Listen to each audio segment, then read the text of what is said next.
Насан туршийн боловсрол гэж юу вэ?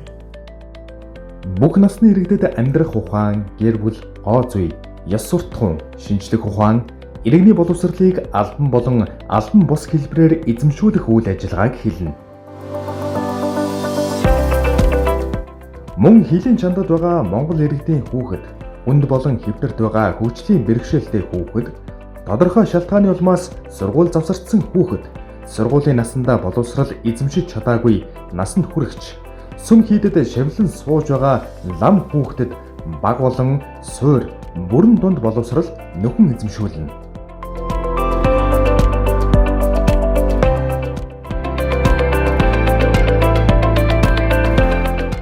Бид хэнтэй хамтран ажилладаг вэ? Бид насан туршийн боловсролыг эрүүл мэнд, хөдөлмөр, нийгэм хамгаалал, соёл, эдийн засаг, хууль эрх зүй, гадаад харилцаа, хэвлэл мэдээлэл, байгаль орчин зэрэг салбарын төр, иргэний нийгэм, олон улсын байгууллага, иргэдтэй хамтран зохион байгуулдаг.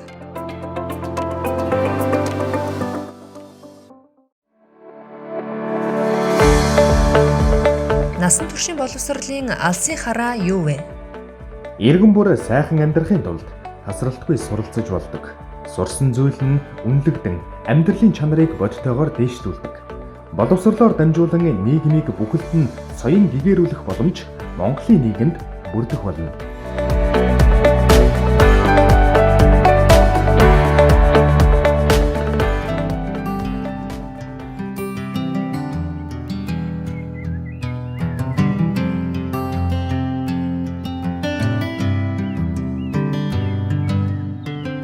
Сайн байцгаана уу?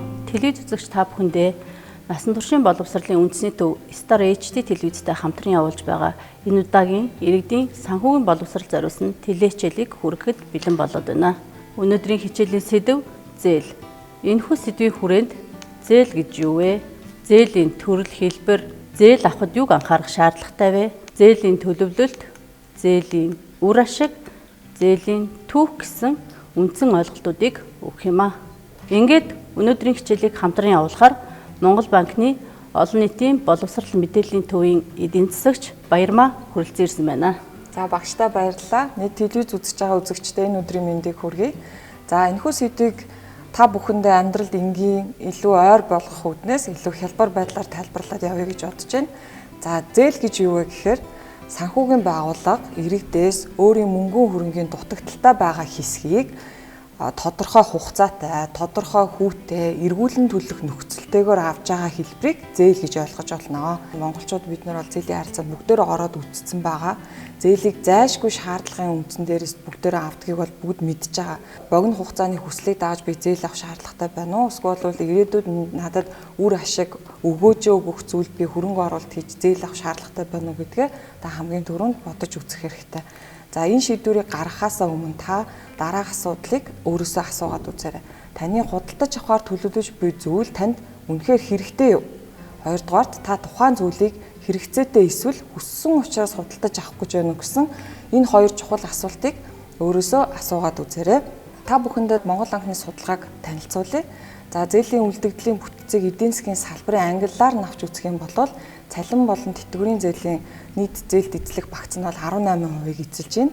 За худалдааны салбарын зээл бол 17%, уул уурхай 9%, боловсруулах салбар 8%, автомашин 2% гэсэн ийм судалгаа гарсан байгаагаас харахад хамгийн дээд хэсэгт буюу хамгийн өндөр хувийг эзэлж байгаа цалин тэтгэврийн зээл маань өөрөө нийт зээлийн бүтцийн хамгийн өндөр хувийг эзэлж байна. За зээлийг төрлөөр нь ангиллаад авч үзэх юм бол зориулт болон иргэн төлөгдөх их усүрээс нь хамааруулаад дараах хэлбэрүүдэд ангилж болно. За жишээлбэл тэтгэврийн зээл, лизингийн зээл, орон сууцны зээл, автомашины зээл, малчны зээл гэх мэтчлэн маш олон төрлийн зээлийн бүтээгдэхүүнүүд байгаа. Тэгэхээр хэрэглэгч та өөрт тохирсон санхүүгийн бүтээгдэхүүнийг сонгох нь хамгийн илүү чухал юм аа. Та зээл авахдаа дараах 4 гол анхаарах хүчин зүйлсийг авч үзэх хэрэгтэй. За нэгдүгээр зээлийн хэрэгцээ шаардлага буюу зориулттай нь тодорхой байх хэрэгтэй. Яг юунд зориулж зээл авах гэж байгаа вэ? За хоёрдугаарт зээлээ эргэн төлөх арга замтай нь тодорхой байх хэрэгтэй. Ямар их усүр, ямар орлогоор зээлээ төлөх гэж байгаа юм бэ? Цалингийн орлогоор төлөх гэж байгаа юм уу? Бизнесийн орлогоор төлөх гэж байна уу? Эсвэл нэмэлт санхүүгийн их усүрээр төлөх гэж байна уу гэдэг орлогоо хамгийн түрүүнд тодорхойлох нь маш чухал юм аа. За 3 дугаарт зээлийн нөхцөл буюу зээлийн зориултанд тохирсон байх ёстой. Яг хүүн, хугацаа нь иргэн төлөх сар бүрийн төлөх хэмжээтэй нь таны авж байгаа зээлийн зориултад тохиромжтой байх ёстой. Энийгээ та зөв сонгох хэрэгтэй гэсэн. За эцэст нь зээлийн зөвхөн зардлыг бус ирээдүйн ашиг орлого зохистой хэрлэг санхүүжүүлж авах ёстой гэсэн. Энэ юу хэлээд байна гэхээр зээлийг авснаар танд маш их боломжийг бий болгож байгаа боловч эргүүлээ төлж чадахгүй болвол танд маш их өрийн дарамтыг бий болгодгоо гэсэн. Тэгэхээр эдгээр дөрвөн зарчмыг та хамгийн түрүүнд зээлийн байгууллагт очиж хандахдаа энэ дөрвөн зарчмыг анхаарч үзэх шаардлагатай юм аа. Ингээд та бүхнийг дараах видеонд анхаарлаа хандуулахыг хүсэж байна. Монгол банк үзүүлж байна. Санхүүгийн боловсрол гэж юу вэ? Яагаад чухал вэ? Санхүүгийн боловсрол гэдэг нь энгийнээр ойлгуулбал иргэн өөрийн нөхцөл байдалд тохируулан санхүүгийн зохистой шийдвэр гаргах, арга хэмжээ авч хэрэгжүүлэхэд шаардлагатай мэдлэг, чадвар, хандлагыг хэлнэ. Энд мэдлэг гэдэг нь иргэн хувийн санхүүгийн талаар ойлгодог байх. Өөрөөр хэлбэл хувь хүний санхүүгийн шийдвэр гаргалтанд ашиглах ойлголтыг хэлнэ. Чадвар гэдэг нь санхүүгийн талаарх мэдлэгээ өөрийн санхүү удирдахад ашиглах. Хандлага гэдэг нь хувийн санхүүгийн шийдвэр гаргахдаа өөртөө бүрэн итгэлтэй байх буюу эзэмшсэн чадвараа дадал болгохыг тус хэлнэ. Санхүүгийн боловсрол дээшилснээр та өөрийн мөнгөө зөв удирдана. Та өөрийгөө санхүүгийн эрслээс хамгаална. Тухайлбал найдваргүй зээл, санхүүгийн залилан, гинтийн хохирлоос. Та өөрийн болон өрхийнхөө орлогыг нэмэгдүүлж зардлыг хэмнэнэ. Таны санхүүгийн шийдвэр гаргалт оновчтой болно. Нийгэм эдийн засагт гарах бодит үр дүн. Санхүүгийн хүртээмж нэмэгдэнэ. Санхүүгийн залилан мэхлэлтээс урьдчилан сэргийлэх явдал нэмэгдэж, түүнд өртөх иргэдийн тоо буурна. Иргэдийн хадгаламж нэмэгдэж, үр багасна. Хөрөнгийн зах зээлд оролцогчид нэмэгдэнэ.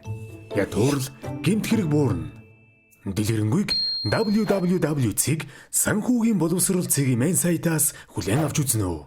За бид бүхэн зээл авахаас өмнө анхаарах ёстой хэд хэдэн зүйл болоод зээлийнхаа бүтээгдэхүүн төрлийг сонгоод дээрх видеон дээрээс юу чухал вэ гэдгийг анхаарал үзчихлээ.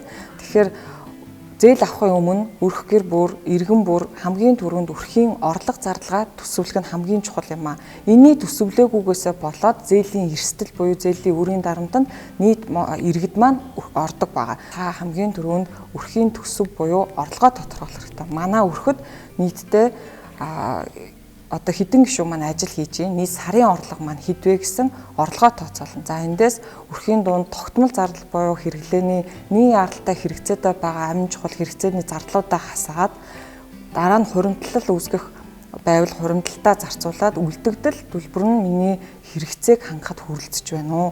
Тэгвэл энийг үр зээлэндээ төлөхөд би хангалттай болж гэнэ үү гэсэн тооцооллоо хамгийн түрүүнд хийж үзэх шаардлагатай.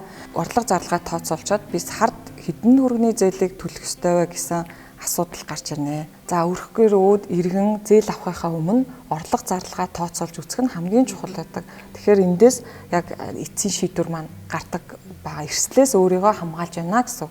Иргэд зайлшгүй шалтгаанаар одоо өөрсдөө хэрэгцээ тохирсон зээлийг авдаг. Гэвч нөгөө зээлийн иргэн төлөлтийн талаар ойлголт татмаг байдаг. Энэ талаар та тайлбар өгөөч. За зээлийн иргэн төлөлтийг маань тооцдог нийт үндсэндээ 4 төрлийн арга байгаа. Тэгэхээр нэгдүгээр арга бол сар бүр тэнцүү төлбөр буюу зээлийн хүү тодорхой хэмжээнд үндэслэн зээлийн төлбөрөө төлдөг арга байгаа. За энэ арга маань бол тогтмол цалинтай болон тогтмол орлогот бизнесийн орлоготой хүмүүст тохиромжтой болвол хоёрдугаар арга маань сар бүр тэнцүү үндсэн зээлийн төлбөр төлдөг. Одоо энэ бол тогтмол орлоготой бизнесийн орлоготой, цалингийн орлоготой хэрэг тохирсон байгаа. За 3 4-р арга маань болохоор илүү бизнесийн үйл ажиллагаа эрхэлдэг, улирлын чанартай ажил хөдөлмөр эрхэлдэг иргэдэд одоо үндсэн зээлийнхаа орлогоос одоо төлбөрөөс чөлөөлөгдөх тодорхой хугацааны дараа үр ашиг өгөөж нь орж ирсний дараа үндсэн зээлийн төлбөрөө төлдөг ийм бизнесийн үйл ажиллагаа эрхэлдэг хүмүүст илүү тохиромжтой байна. Тэгэхээр одоо та бүхэндээ дараах аргачлалыг илүү энгийн ойлгомжтой болгох үүднээс жишээн дээр авч үзье. Аав гард нас 40 настай төрийн албан агч. Ээж алмаа нас 43 эрхэлсэн ажилгүй. За сарын 1 сая төгрөгийн цалинтай ажил эрхэлдэг иргэн гард автомашин худалдаа авахаар жилийн 24% хүүтэй 24 сарын хугацаатай зээл авахар банкнд ханджээ. За эндээс дараа хоёр асуулт гарч ирж байна. гардийн гэр бүл хэдэн төгрөгийн зээл авч болох вэ? 20 дугаар асуулт сар бүр энэ зээлэндээ хэдэн төгрөг төлөх вэ? За энийг дараах хэлбэрээр бодож үзье. За гард маань сарын цалин 1 сая төгрөг гэж байгаа. За 1 сая төгрөгөөс нийгмийн даатгал болон хувь хүний орлогын албан татварыг хасаад татварын дараах орлого нь ойролцоогоор 812 мянган төгрөг гэж тооцоолвол өр орлогын харьцааны дээд хязгаарыг Монгол банкны мөнгөний бодлогын хорооноос 2019 оны 3 сарын 21-ний өдрийн шийдвэрээр 60-40 гэсэн харьцаатай болгож өгсөн байна.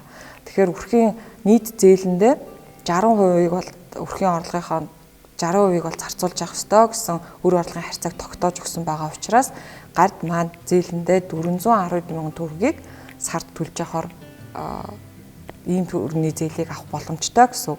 Тэгэхээр энийг хүснэгтээр харах юм бол 2 жилийн хугацаатай гэж бодох юм бол сар болгон үндсэн зээлэндээ тогтмол 412 мянган төгрөгийг төлөөд явна гэсэн. Тэгэхээр энэ тэнцүү төлөлтийн хэлбэр нь яагаад иргэнд илүү одоо энэ хэрэглээний зээл тохиромжтой вэ гэхээр сар бүрийн тогтмол орлоготой илүү нэмэлт орлого гардийн гэр бүлд байхгүй байна. Тэгэхээр цалин бол тогтмол 1 өдөр бууж байгаа гэсэн. Тэгэхээр тогтмол зээлийг тогтмол хугацаанд одоо ижил дүнгээр авах нь гардыг илүү өөр одоо нөгөө зээлийн эрсдэлд орохгүй байхаас илүү хамгаалж байгаа гэсэн. Тэгэхээр хэрэглээний зээл дээр бол тэнцүү төлөлтөөр графика төлж явах нь одоо иргэдэд илүү зээлийн эрсдэлд орохоос илүү хамгаалж өгч байгаа гэсэн хэлбэр юм аа. Иргэд муу зээлийн ангилалд ордог гэдэг энэ талаар бас та дэлгэрэнгүй мэдээлэл өгөөч. За зээлээ төлж чадахгүй байна. Энээс болоод хугацаа хэтрүүлээд зээлийн муу ангиллалын түүхэнд орчлоо. Энийг яах вэ? Энэ юу н ямар учиртай гэсэн хүмүүс маш их энэ асуултыг асуудаг байгаа. Аливаа зүйл хоёр талтай байдаг. Зээл аваад эрэг сүрэг хоёр тал гэж бий. Тэгэхээр зээлээ хугацаа хэтрүүлдэг, муу зээлдэг жоох юм бол эргүүлээ зээлийн нөхцөл нь модно. Зээлээ дахин авч чадахгүй банк санхүүгийн байгууллагаар дахин үйлчлүүлэх одоо эрхэн хязгаарлагдах ийм сөрөг талууд байгаа. Ингээд зээлийн мэдээллийн санд миний зээл сайнаар бүжигдэх үү, муугаар бүжигдэх үү гэдэг нь хувь хүний таны санхүүгийн боловсрал, санхүүгийн сахилга батаас маш их хамаардаг юм аа. Ингээд дараах видеонд таны анхаарлаа хандуулахыг хүсэж байна. Зээлийн мэдээлэл гэж юу вэ? Зээлдүүлэгчийн өмнө хууль гэрээгээр хүлээсэн зээлдэгчийн зээл, төлбөрийн талаарх мэдээлэл. Зээлийн мэдээллийн сан гэж юу вэ? Монгол банк болон зээлийн мэдээллийн үйлчилгээ үзүүлэгч этгээдийн эзэмшиж байгаа зээлдэгчийн зээлийн мэдээлэл болон төлбөрийн мэдээлэл. Зээлийн мэдээллийн сангийн зорилго сайн зээлдэгчийг дэмжих хүү багтай урт хугацааны зээл авах боломж үүсгэж зээлдэгчийн зээлийн мэдээллийг хэрхэн ангилдаг вэ? Сайн зээлдэгч нь хугацаанд төлөлт хийдэг. Муу зээлдэгч хугацаа хэтрүүлэн төлөлт хийдэг, эсвэл хийдэггүй. Өр төлбөр төлөгдөх хугацаанаас хэтэрсэн хоногоор нь дараах байдлаар ангилдаг. 15 хоног хүртэл хэвэн, 90 хоног хүртэл анхаарал хандуулах, 91-ээс 180 хоног хүртэл хэвийн бус, 181-ээс 360 хоног хүртэл эргэлзээтэй, 361-ээс дээш хоног муу зээлдэгч хэмээн ангилдаг. Зээлээ хугацаа хэтрүүлж төлсөн зээлийн муу төвхтэй зээлдэгчид зээл олгохгүй гэсэн хууль журам байдгүй. Ийм дүрм журам байхгүй. Тухайн зээл олгогч байгууллага зээлдэгчийн өмнө болон одоогийн санхүүгийн чадамж, санхүүгийн эрсдлийг тооцож зээл олгох хэсэг шийдвэрийг бие даан гаргана. Зээлийн мэдээллийн сангийн лавлгаа үн төлбөргүй. Зээлийн мэдээллийн сангийн лавлгаанд дараах зүйлс багтдаг. Регистрийн дугаар, анх олгосон зээлийн хэмжээ, зээл олгосон огноо, зээл төлөгдөх огноо. Валютын нэр, зээлийн өрийн үлдэгдэл, зээлийн ангилал, хэвийн, хугацаа хэтэрсэн, хэвийн бус, эргэлзээтэй, муу, барьцаа хөрөнгийн төрөл бүлэг, дэд бүлэг, үл хөдлөх эд хөрөнгийн бүртгэлийн дугаар, барьцаа алсан гэрчлэгээний улсын бүртгэлийн дугаар, зээл олгосон банк. Зээлийн мэдээллийн сангийн лавлгааг хэрхэн авдаг вэ? Харилцдаг санхүүгийн байгууллагын төв салбарт хандаж, зээлийн мэдээллийн сангийн мэргэжилтнээс бичиг баримттайгаа очин авч болно. Монгол банк иргэн аж ахуйн нэгжийн зээлийн мэдээллийн сангийн лавлгааг гаргаж өгдөггүй. Зээлийн мэдээллийн санд нийлүүлэгдсэн мэдээлэл хэдийн хугацаанд хадгалагддаг вэ? Таны зээл бүрэн төлөгдөж дууссан бол 6 жил. Таны зээл бүрэн төлөгдөж амжаагүй эсвэл төлөгдөөгүй бол зээлийн мэдээллийн санд хадгалагддаг. Мөн зээлийн мэдээллийн санд мэдээлэл нийлүүлэгч мэдээг оруулсны дараа тэр даруйд зээлийн мэдээллийн сан шинжлэгддэг. Хэрхэн зээлийн муу түүхийг арилгуулах вэ? Зээлийн мэдээллийн сангийн мэдээллийг устгах хэрэг хэмж байхгүй. Зээлийн мэдээллийн лавлгаанд ташаа мэдээлэл орсон бол мэдээлэл нийлүүлэгч буюу зээл олгосон байгууллага үнэн зөв болгохыг шаардах хэрэгтэй. Та зээлийн хугацаанд нь төлснөөр дараагийн зээл дээр илүү бага хүүтэй, урт хугацаатай, хөнгөлөлттэй зээл авах боломж бүрдэнэ. За ингээд дараагийн мэдээлэлд анхаарлаа хандуулъя. За Монгол банкны 2020 оны 2 сарын судалгаагаар нийт олгосон зээлийн үрийн үлдэгдэл 17.3 их найт төгрөг байна. Үүнээс хугацаа эдэрсэн зээлийн үрийн үлдэгдэл 1 тэрбум төгрөг байгаа бол чанаргүй зээл 1.8 тэрбум төгрөгийг эзэлж байна. За би энэхүү статистикаар та бүхэндээ юу хэлэх гээд харуулах гээд байна гэхээр нийтдээ хугацаа эдэрсэн болон чанаргүй зээл маань Монгол банкны мэдээллийн сан буюу мэдээлэл бүртгэгдээд ийм өндөр хувийг одоо эзэлж байна гэсэн. За ингээд энэхүү хичээл та бүхэн сонирхолтой байсан бах гэж бодож байна. Ингээд зээл гэсэн сэдвийн хүрээнд санхүүгийн ойлголтын талаар илүү дэлгэрэнгүй мэдээллийг авахыг хүсэх юм бол санхүүгийн боловсрал CGMN аль бие усны сайт болон Монгол банк CGMN гэсэн сайтуудад зочиж та санхүүгийн бүх төрлийн одоо мэдээллийг авах боломжтой шүү. Бид өнөөдрийн хичээлээр зээлийн тухай тодорхой ойлголтуудыг мэдэж авлаа. Хичээлээ шивэд ардын үгээр өндөрлүүлье. Өөрт хэрэгцээгүй зүйлийг зээлээр худалдаж авах нь өөрөөсөө хулгайлж байгаатай адил юм байна шүү. Өнөөдрийн хичээлийг хамтран явуулсан Баярмаа багштай болон хичээлд анхаарлаа хандуулсан үзэгчдэд баярлалаа.